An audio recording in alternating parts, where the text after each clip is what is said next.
l-ewwel punt. Qed tgħid il-bera kienet il-ġurnata tal-gideb illum il-ġurnata tal-provi. Fejn huma? Naħseb il-kap tal-oppożizzjoni tipproduċihom il-provi, ekku. Għandek raġun. Il-provi ma tajthomniex. Le, jiddispjaċini, jien tirrealizza li inti permetti li ħawieġbek. Il-provi jien qed inġibhom billi niġijaw.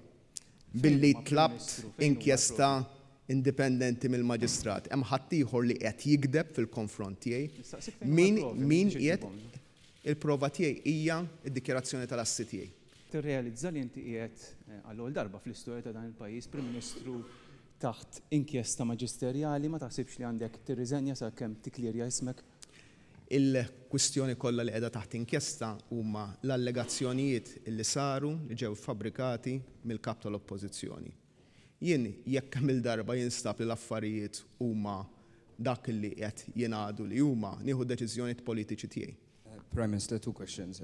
During yesterday's press conference, you said you would not order an investigation because you didn't want to interfere. Mis-soqsija tal-bira kienet Various doubts on the outcome of the investigation. First of all, what can you assure the public? First of all, the bank replied to those allegations.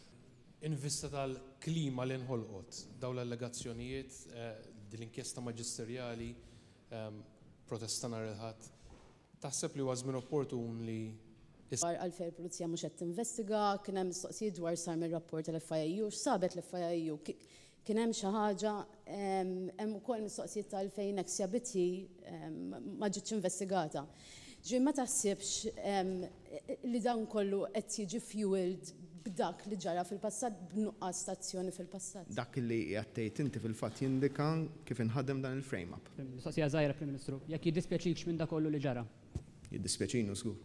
Għax nbatt inti jew forsi l-mara tiegħek? Le, jiddispjaċini bil-gideb li qed isir. Dawn l-allegazzjonijiet huma affarijiet illi nieħu pjaċir illi nitilfu l-ħin biex nitkellmu dwarhom minflok affarijiet ferm aktar importanti għal ħajja tan-nies.